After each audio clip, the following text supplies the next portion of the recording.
Hello, everyone. Welcome. Welcome to The Miracle Is You.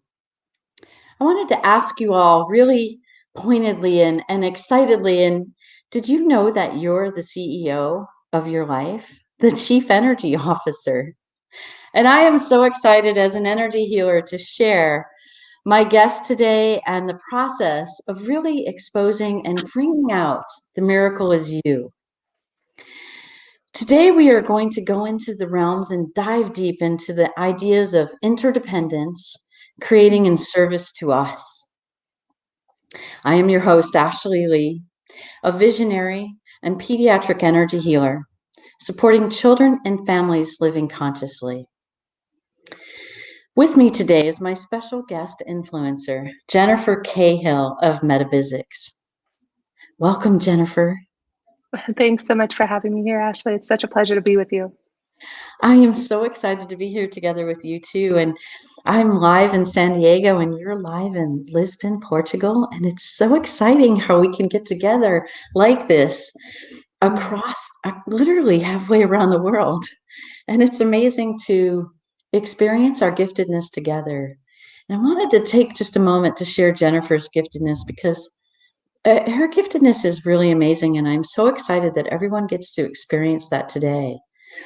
She's an author and a speaker, a TV and radio host, entrepreneur, and most definitely a genius thought leader of today's world.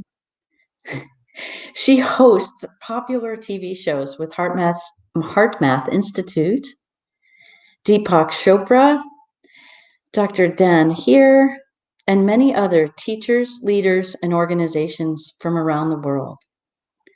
When she's not hosting or speaking, she loves to give back. She recently built 2 schools, the first in Nepal and the second school in Senegal. Welcome, Jennifer. You have a really huge list of accolades and acumen that is so exciting to share with the world. And I thank you for bringing your presence here today with us. Yes, thank you so much for having me here, Ashley. And pardon me, I was looking down because I wanted to be sure to share this with our audience as people tune in. So if people have thoughts or comments that you want to share with us, please feel free to comment on the episode below, and we would love to share or answer any questions that you might have as we go through today's episode. Absolutely. We welcome everyone's engagement, whether it's visual, you're literally seeing us or you're hearing us, and certainly feel free either post-production or live right here now and share with us. And we're happy to really engage with you and to support this process of all of us discovering the miracle is you. Now, Jennifer, I was going to ask you more deeply about your schools that you've created in West Africa, and then also in Nepal. It's so exciting to hear that you created these, and really, what are the schools are about, and what inspired you to create them? Great question, Ashley. This is one of my passion projects. And it's funny, I hadn't written anything in a long time. And just the other day, I was inspired to start writing the story of how I came to build these schools. So it was about 2011, give or take. And I was reading a book at the time called Half the Sky by Nicholas Kristof and his wife, who I think they're Pulitzer Prize winning journalists. And the book is about how women hold up half the sky. And that it was a very heartfelt book talking about things like female genital mutilation, sex trafficking. And I would be lying, Ashley, if I didn't say I was like crying myself to sleep every single night reading this book. My heart was just aching for people around the world who might be, going through this. And all of a sudden, there was a part in the book that said one of the quickest ways that you can make a difference and prevent sex trafficking or female genital mutilation or empowerment of men and women, young boys and young girls, is through building schools. And that the World Bank for $30,000 will match it, and that you could build a school for as little as $30,000. So I went through and I read the book. And at this time, I was like, gosh, it was 10 years ago. I was probably 30 years old, give or take. And I was just not sure. I was very early on in my journey. And my husband at the time saw how sad I was. He saw me crying myself to sleep every night. And he's like, I want to read that book. So he went out and he read the book and he said, my love, let's build schools. I can tell this matters to you. Why don't we go out and build a school? And I thought, oh my God, that's amazing. So, we started doing research. I started asking people about it. And it turned out a dear friend of mine, Warren Court, and his wife, Patty, he was a professor, I think, at Stanford, had actually already built a school. So now I knew somebody who had built a school, and they had built a school in Cambodia. So they were wonderful, and they said, "We'll introduce you to the gentleman we built with. Maybe you want to go out there and see the school." So next thing you know, my husband at the time and I were on a plane to Cambodia to go visit the school that my friend Warren built. And my God, it was just magic. I could do a whole show just on travel, just how beautiful human beings, spiritually, emotionally, just the people of Cambodia touched the deepest parts of my soul. And we got there and we got to the school, and the children were amazing. And something just felt like it was missing though, because there was going to be a guy that you were going to give this $30,000 to. And I just didn't feel secure that the money would go to the kids. That was my concern. And where do you get the teachers and the infrastructure? And so I got back from that trip, and as inspired as I was to build the school, I didn't feel like the logistics were there, and I didn't trust the money would go to where it needed to go. So after this, honestly, Ashley, I gave up my dream. I gave up my dream until probably, I think it was July of 2016, I believe it was.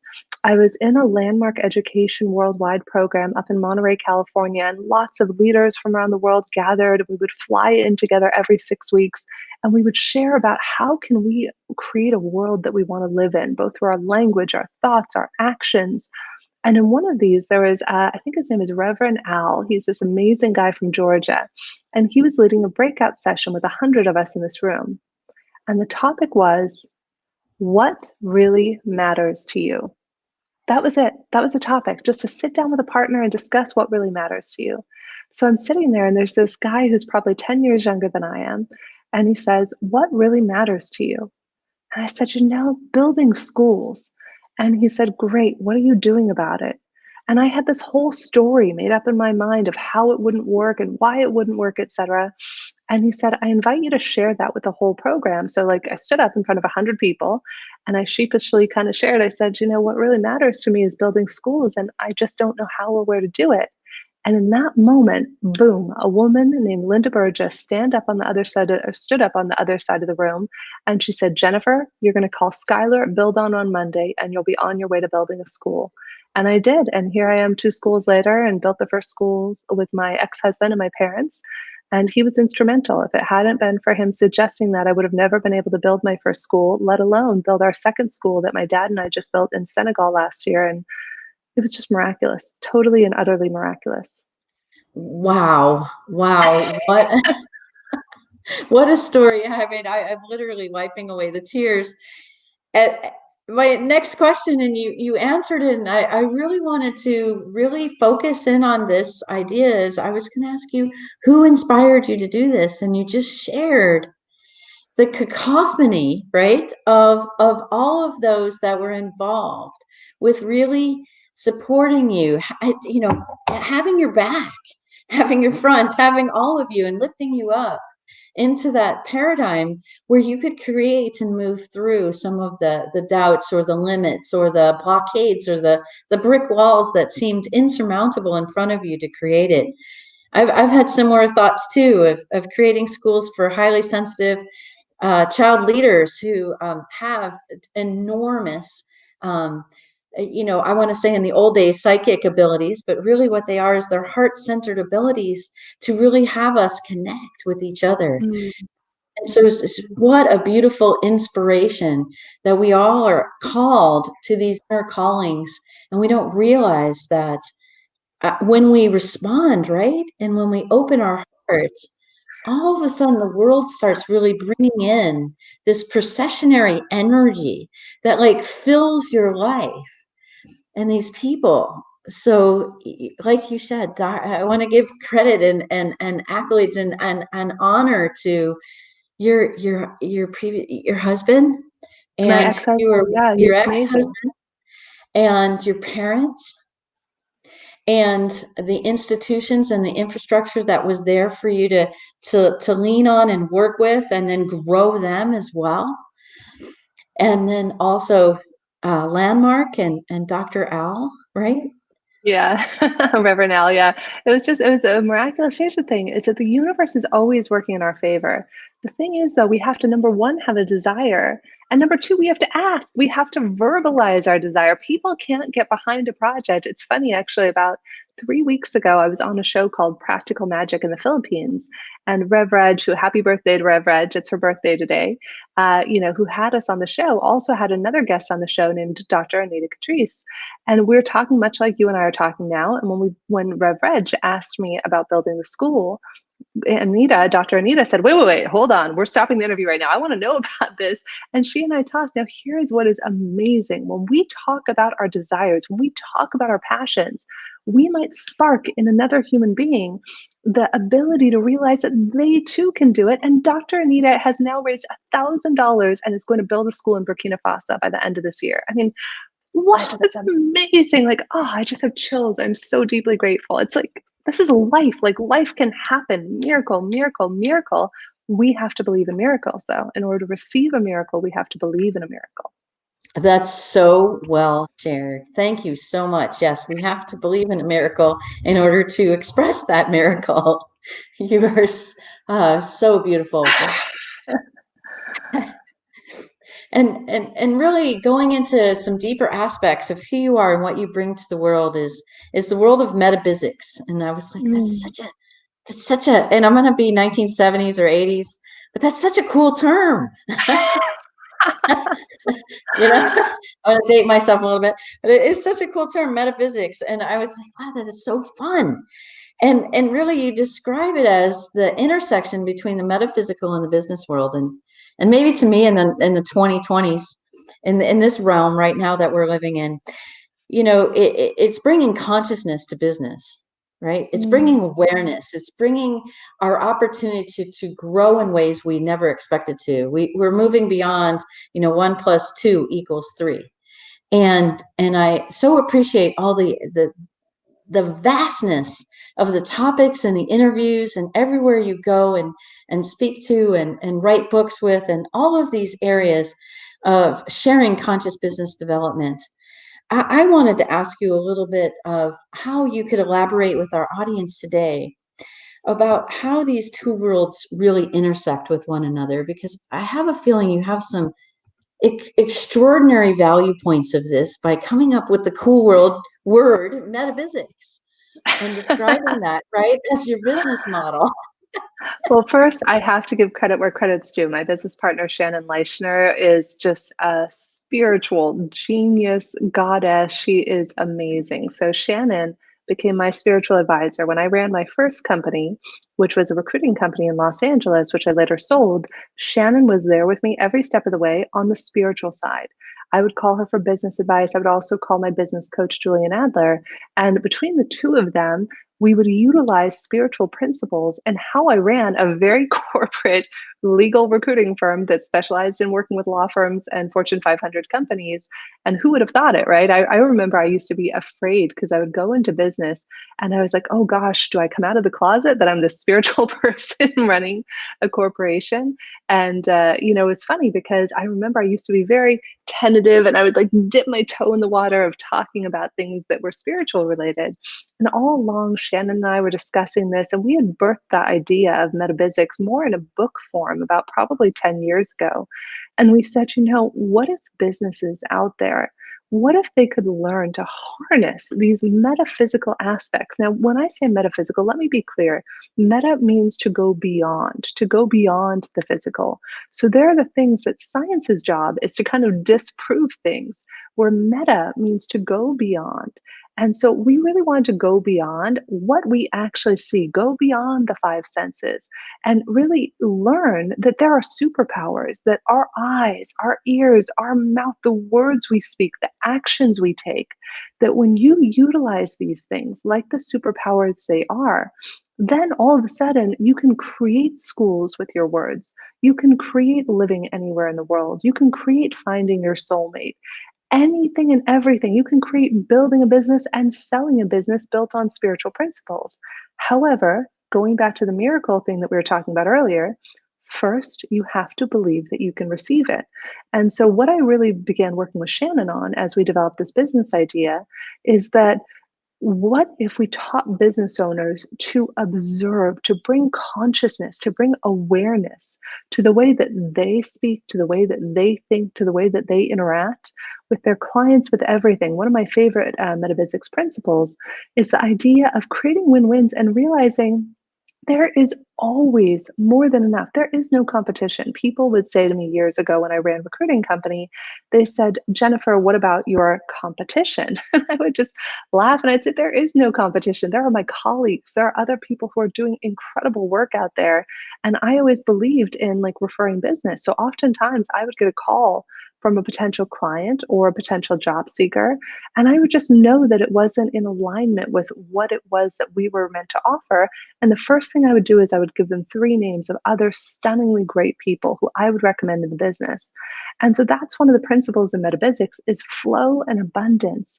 If we're always so attached to holding on to things, even and especially our employees, you and I were just talking about this offline, Ashley, of how we're moving away from this kind of employee construct of I'm a boss, you're an employee, and into this more fluid business model of we are all co-collaborators and co-creators and in the world that we want to live in. So when one of my team members, if they ever came to me and they said, Jen, I think that, I might want to be a doctor, or I think I might want to do this, or I might not be feeling like I'm growing as much as I could here. I would tell them, absolutely, I want you to be happy. If you want, I'll write you a letter of recommendation. One of my guys went on and just graduated medical school, and he said, Jen, should I be a recruiter for the rest of my life or should I go to medical school? I just got accepted to Columbia. I said, go to medical school. If you're smart enough and you have the resources and it interests you, go live your dream, be passionate, and know that you can receive it.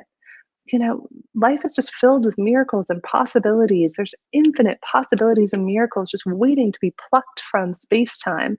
It's just up for us to align with them, see them, and receive them. Align with them, see them, and receive them. Beautiful words of wisdom. Beautiful words of wisdom. And right, so when you create that container called metaphysics, all of that flow and wisdom comes to you. You don't have to search here or there or get that book or this book. It all comes to you effortlessly, right? Inside all these opportunities with people, places, and experiences. You were just explaining offline too about your experiences about connecting in meditation before your show and connecting with all these beautiful people who once walked the planet and now live in the ethers and are happy to share their wisdom, knowledge, and perspective so that we have this abundance and I don't even mean draw from, I mean collaborate with, right? Totally. And It's it's all there. It's like Divine Matrix. I love Greg Braden's book, Divine Matrix, and I think it's James Van Praag's book, Adventures of the Soul.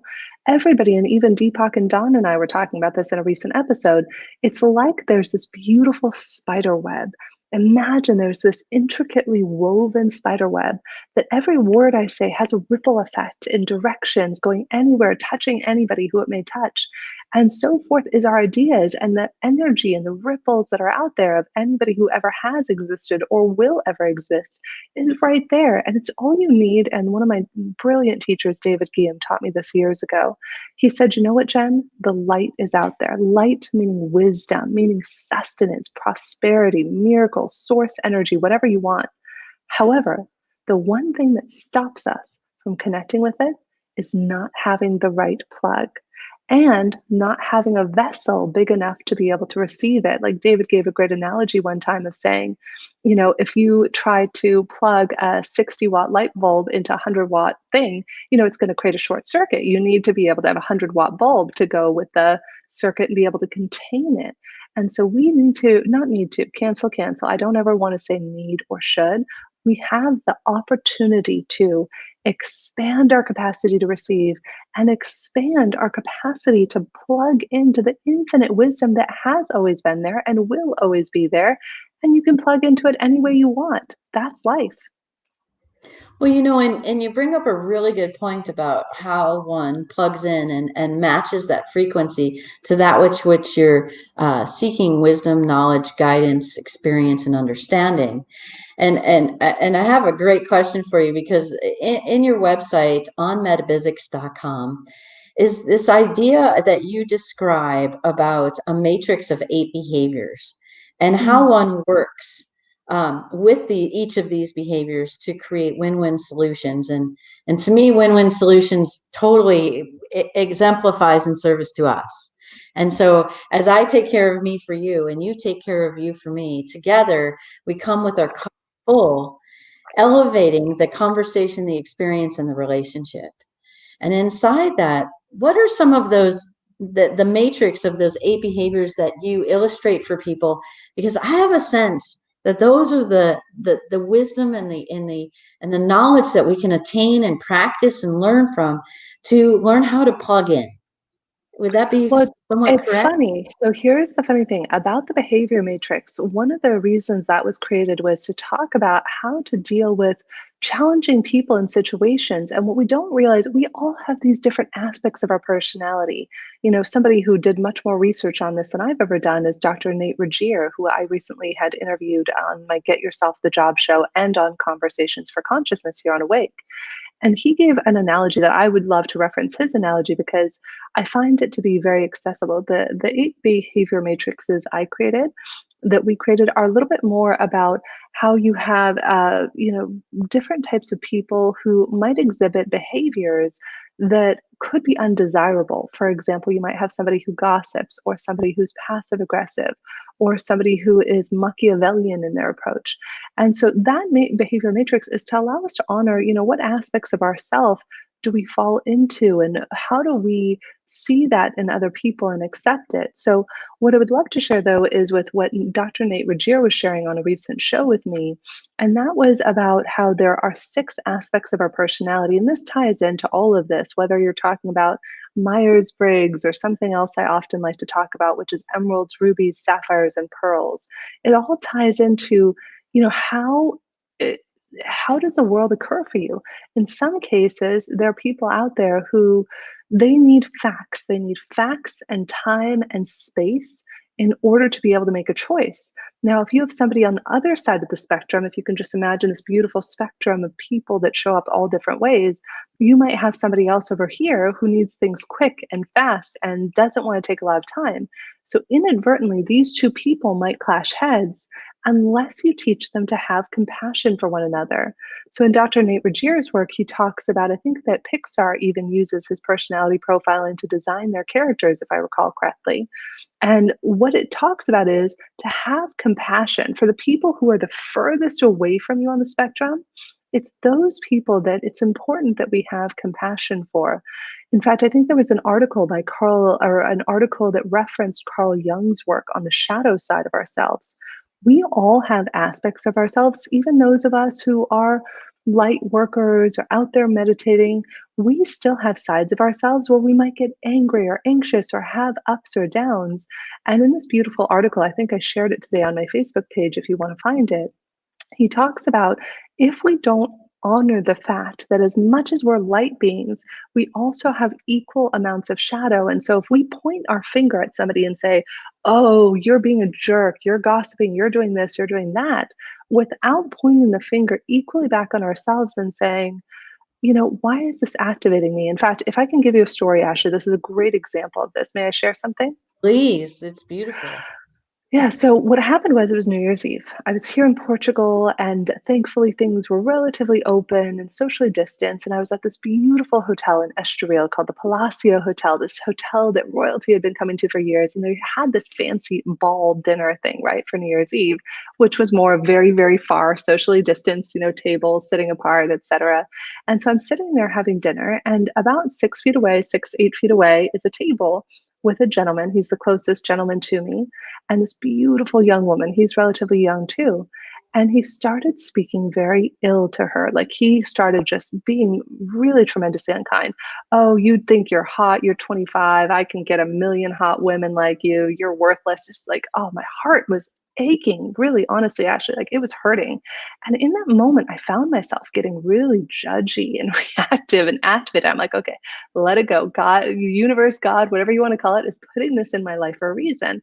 And then the woman gets up to go to the restroom. And meanwhile, he's like recording a video. He was some sort of influencer himself and was recording a video of himself to his ex-wife and saying, ha, I have this hot young 25-year-old here and you suck and I have a million more of them waiting for me. And I'm sitting there and my skin is crawling and I'm like, ah, I'm like, ah. Yeah, And so it's a in that seething moment, moment, right? yeah, but in that moment, I remembered something that one of my teachers had said, which ties into Dr. Nate Rugier's work and the work we do at Metaphysics, which is that if you see something that makes you angry or that activates you in the world, that is a part of yourself, that is a part of your shadow, that is a part of you that you have yet to accept. So in that moment, I'm literally sitting at dinner and I just asked the universe, I was like, universe, please reveal to me the lesson. What is my opportunity for growth with this gentleman sitting at the table next to me?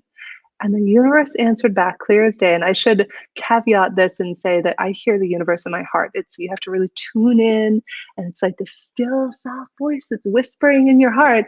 But when you tune it in, and the more that you talk to it, the more you can hear it clearly.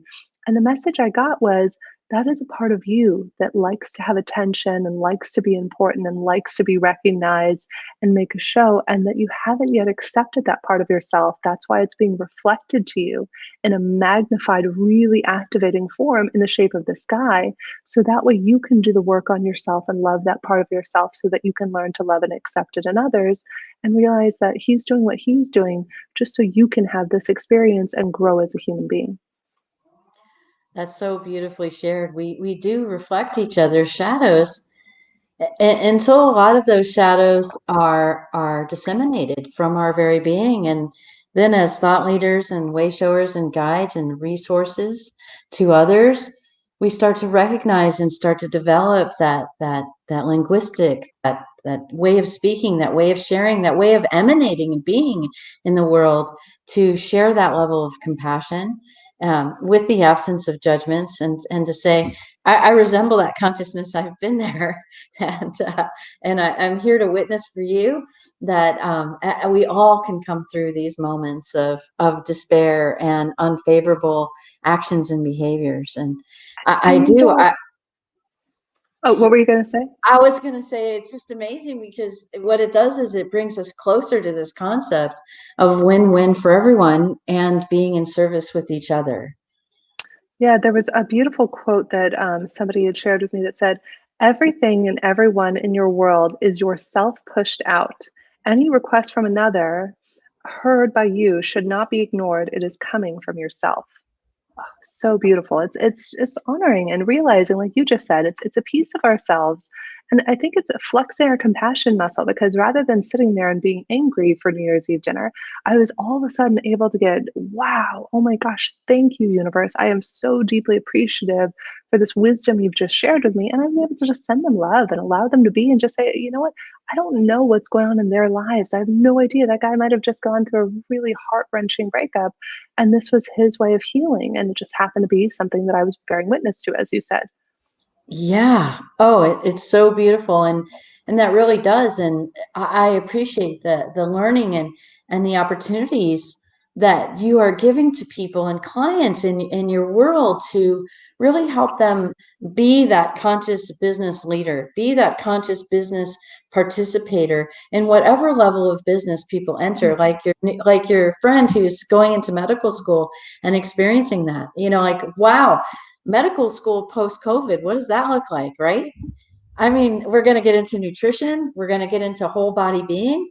We're going to get into the consciousness that our physical body is a representation of our mental and emotional awareness. I know it's going to get into medical schools now, very different from before. And so it's a very exciting time to be a part of growing our learned environment. And I was going to ask you about, when you're supporting young adults on their journey to self-discovery and expressing their giftedness in the world, while moving into the arena of launching their callings called their career, what guidance do you share with them to begin their launches? I love this. So, one of my favorite quotes, let me see if I can remember it. I'm actually doing a talk at 3 a.m. my time next week for UCLA. And I love helping people to discover their passion, discover their fire, their light, and to go towards that and fulfill their dreams. I think it was a quote from Howard Thurman that said, "Don't ask yourself what the world needs. Ask yourself what makes you come alive and then go and do that. Because what this world needs is people who have come alive." And that is one of my favorite quotes that for the last 10 to 15 years, probably now that I've been doing speaking engagements for, colleges and young people and middle schools. Oh, it was one of my favorite things in the world was I used to do often pro bono talks at middle schools and high schools and sometimes even elementary schools, just talking to kids about their futures and talking to them and listening. I think that one of the things that can be challenging, and I don't have children, and my sister has two beautiful sons, and I have many friends who have children. So I'm only speaking from somebody who does not have children in this lifetime. But what I will say is that listening, sometimes when you give a young person listening without listening for something, not listening with an agenda, but listening deeply, when we can all do that for one another, whether we're talking to somebody who's 12, 17, or 70 years old, think of the last time that you had somebody who listened deeply to what you had to say without adding anything and just was there to receive it. And I think that's one of the greatest gifts that we can give to one another, and particularly to the young generations, is to know that they have a story too and not to listen to them through a filter. It becomes very inadvertent but easy for us to accidentally see the world and people through the filters. So, one of my passions is to create a hashtag no filters movement, where step one is that we recognize the filters that we see. Ah, I didn't even realize it, Ashley. I've been seeing the world, or I've been seeing Gen Zs or whomever it might be through a filter of, insubordinate or whatever the filter might be is. So step one is to see the filter. Step two is to choose the filter, to let it go and say, oh, does that filter empower me? Do I want that filter? Do I want to choose a different filter? And then step three, which is the goal of life, which I think we're moving towards, is what if we lived in a no filter world? What if we just allowed people to be as they were without adding, our judgments and filters of how things should or shouldn't be? That's my goal for humanity. Well, I think that that goal is really beautiful because what I see when you're speaking and working with Don Hoffman and Deepak Chopra is and others in the thought leader realm is we're actually shifting societal beliefs. And Mm, so, I know that, I was raised or born in the 60s and I was taught hard work and we're at this outrageous work ethic. And the outrageous work ethic led to poor self-care and self-love and giving, giving, giving, and not understanding how to fill your cup back up. And so learning how to run on empty.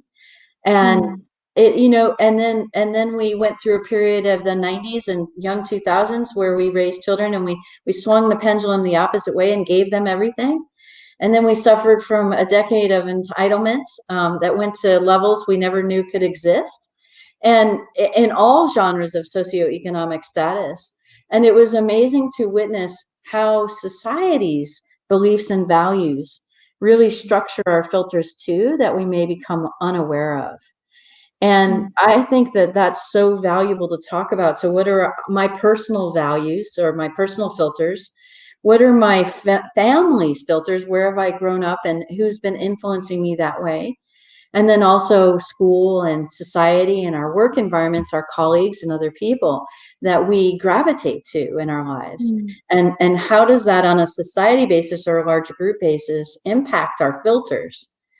And so I applaud you for bringing this to light for everyone, right? To see and understand and say, okay, so when I am talking with my child or I am talking with the youth about what it is their calling is, yes, I mean, how many, growing up in middle class America in the environment of, there's a huge filter of you have to go to college, mm, and so, and I noticed as I was growing and went through college myself that it was very employee.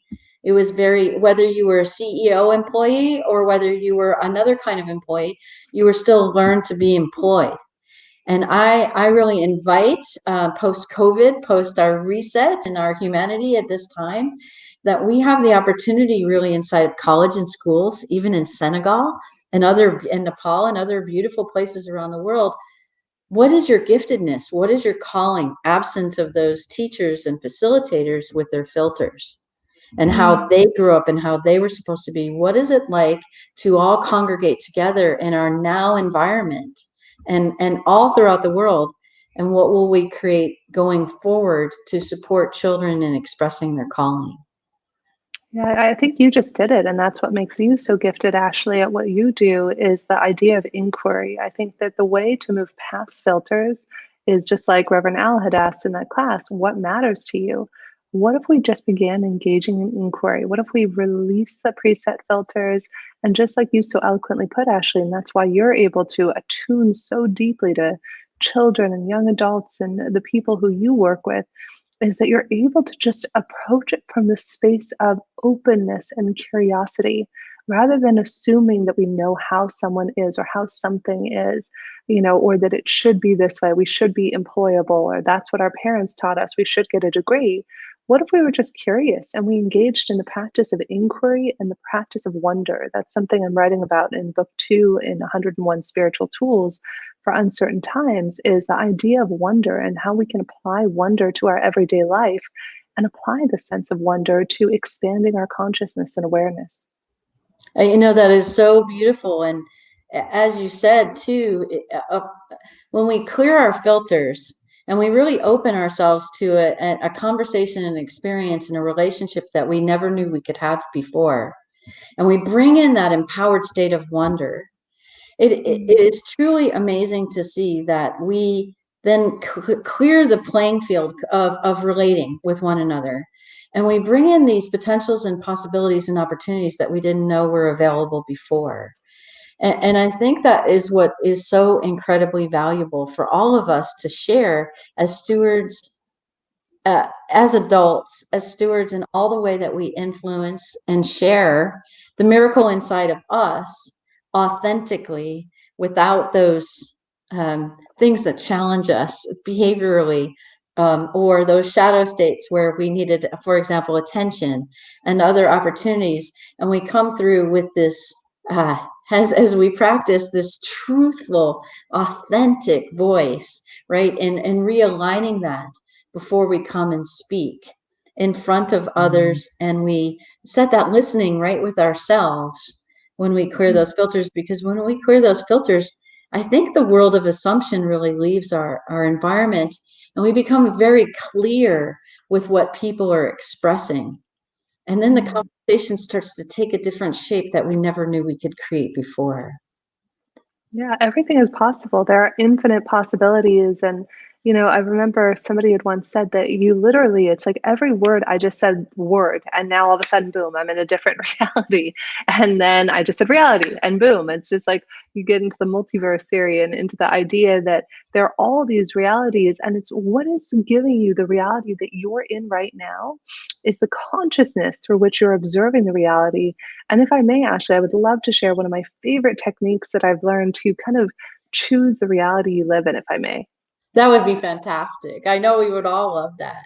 Thank you. Yeah, my pleasure. So there was a thought leader named Gary Douglas, who is the founder or co-founder of Access Consciousness. It's taught in over 160 countries around the world. Really prolific thought leader who teaches a lot of these principles about how to think about things differently. And I remember it must have been 2017, August of 2017.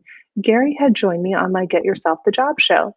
And he said, Jennifer, in life, we have all of these things that are bombarding us. We have, billions of bits of information that are bombarding us every second, all of our senses. And yet we're only paying attention to something like 150 of those billion, with a billion bits of information. So the question is, what's doing the perceiving? So we got into a conversation about consciousness, and I love the work that Access Consciousness does. And I will never forget what Gary said to me that day. He said, Jen, there is a game that I teach people to play called How Does It Get Any Better Than This? He said, I'll give you an example. There was once a woman who was in one of my programs in New York. She leaves the program. We just introduced her to the concept of how does it get any better than this? And she walks outside, and now she has this new perspective. And she looks down on a dirty New York street and she sees a dime. And she yelps with delight and she says, how does it get any better than this? Now, side note, if you've ever walked down a New York dirty street, COVID or not, it's not something you would normally do to pick up a dime off the street. So she picks up the dime, puts it in her pocket, and continues walking. So she's now walking, and it's really hot day and it's muggy, and she has to go really far back to her house, but she's walking and she sees this $10 bill, not 100 feet later. And she's like, oh my gosh, how does it get any better than this? And so she picks up the $10 bill. She now has $10.10, and she continues walking. And then all of a sudden it dawns on her, she doesn't have to keep trudging along in this heat. She can now afford a cab to take her home. So she puts up her hand. And again, if you've never been to New York, putting up your hand and boom, gets a cab, also pretty miraculous. She says, how does it get any better than this? Cab arrives. She gets in the nice air conditioned cab. It drops her off in front of her place.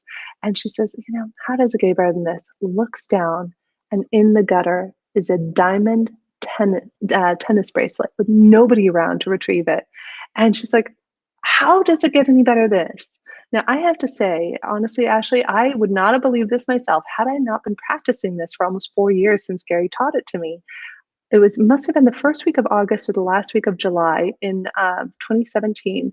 He teaches me this. So then I start playing this game, right? I start saying, how does it get better than this? And just life just keeps getting more and more miraculous until the end of August. Now, this is 1 month after I started playing this game.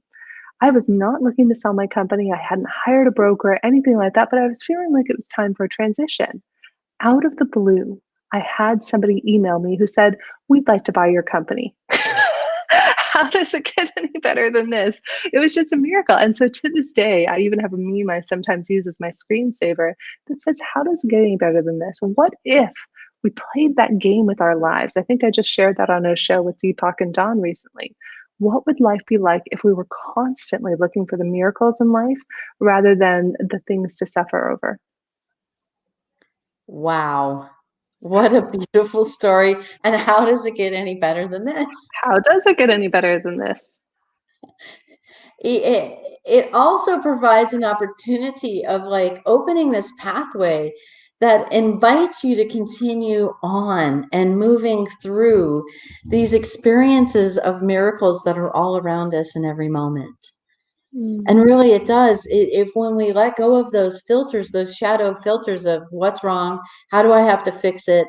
This is ugly. This doesn't work. That coin is dirty. I couldn't pick up the coin, right?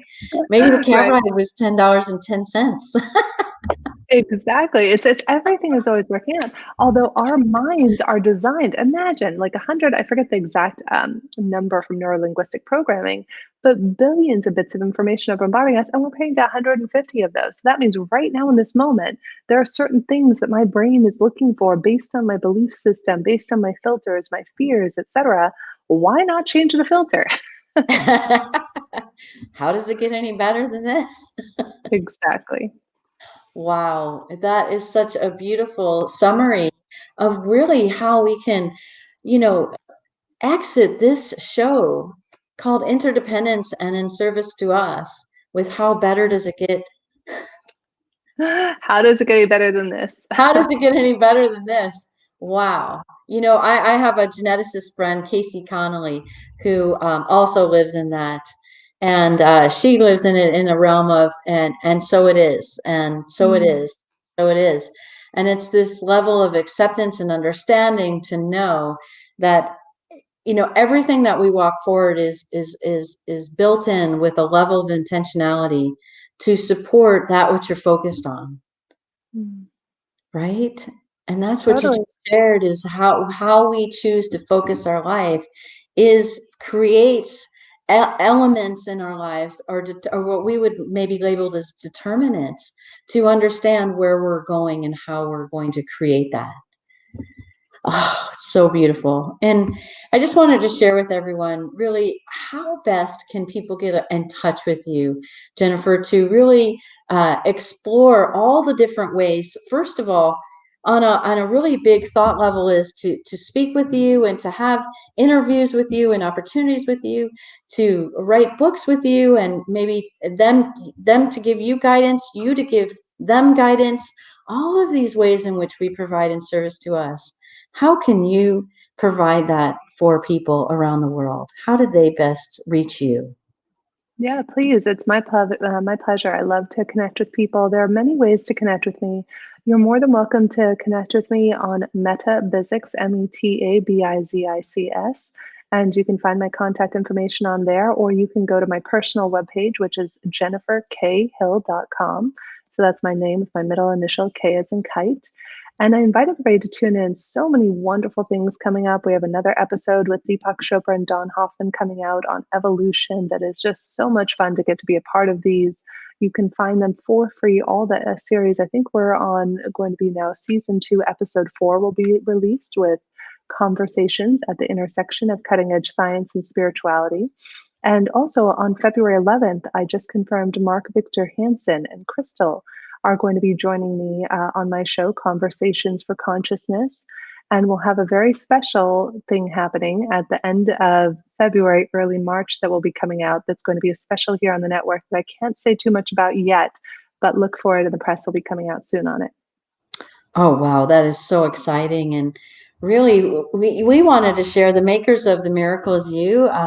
Me, myself, Ashley Lee, and my partner, Annie Kalakar, has designed, and we wanted to share with you just briefly about the opportunity to really create The Miracle Is You through this process of discovering who the chief energy officer is, and really understanding that that's the CEO of your life, your inner technology tools.